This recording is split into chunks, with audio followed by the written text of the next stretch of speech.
In 2 weeks, my exams will be over, and then I'm gonna be able to do more videos.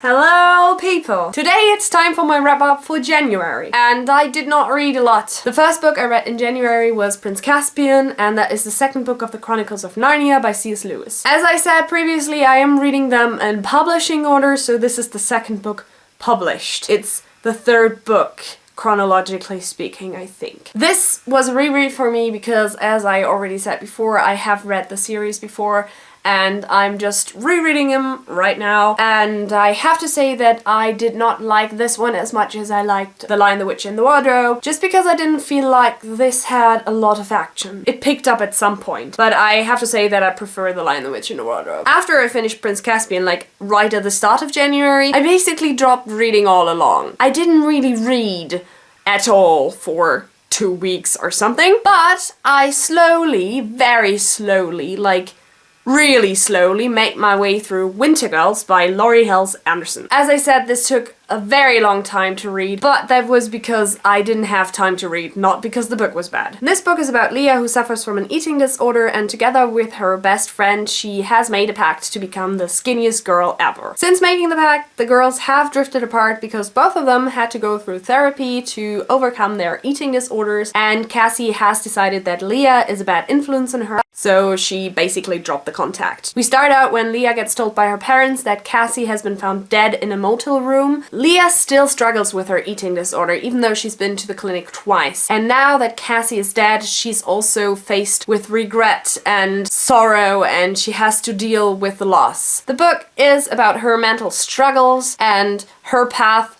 back to life, because there is a good chance that she might end up as Cassie did. I've never been in this kind of situation, and it's the same with her parents. Her parents have no idea what she's going through. They have no idea how her mind works, and in this way, they can't help her because they don't understand her. This book has had a huge impact on me, and I can only recommend you reading this, but be aware that it's not an easy read. Moving on to another read that was not really easy, and it's Sandman by Neil Gaiman. Shout out to Leah, I am counting this as a book because this took me ages to read. It's completely different from manga. It's really hard to summarize this. It's basically about Dream, who is one of the immortals, and he is the lord of the dreamland, and he gets captured by humans and they take away his stuff, and when he finally is able to free himself, a century has passed. Again, I have to say this was a really dark read. Not so much the topic, but the kind of art style and the very graphic content made this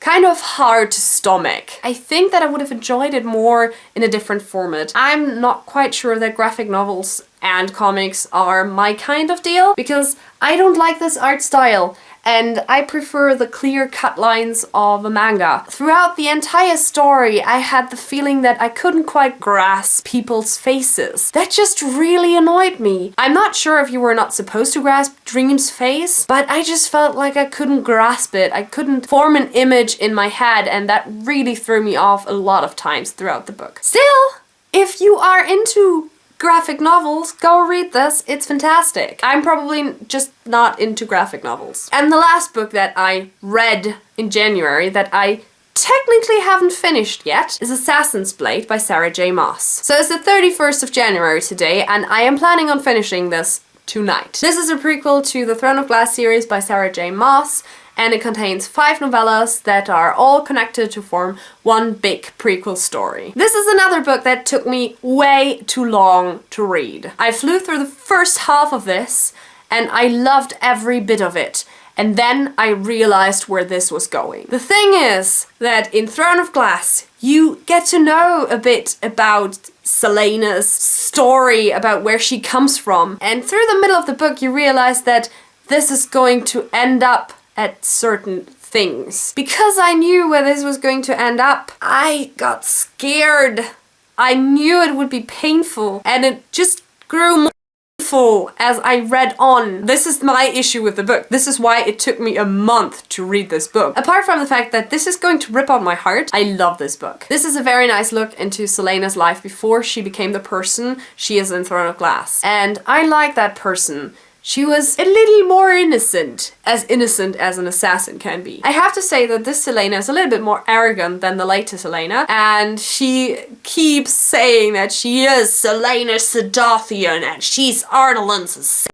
It's very funny. It's just really funny. If you want to start out the series, I would recommend starting with this one before starting with Throne of Glass, because this way you can enjoy this book without dying of fear of what is going to happen, because you know exactly what is going to happen after you read Throne of Glass. So those were the 4 books that I managed to read in January. Not a lot. I don't know why I was so busy, but I was. And I will see you very soon in another video. Bye bye!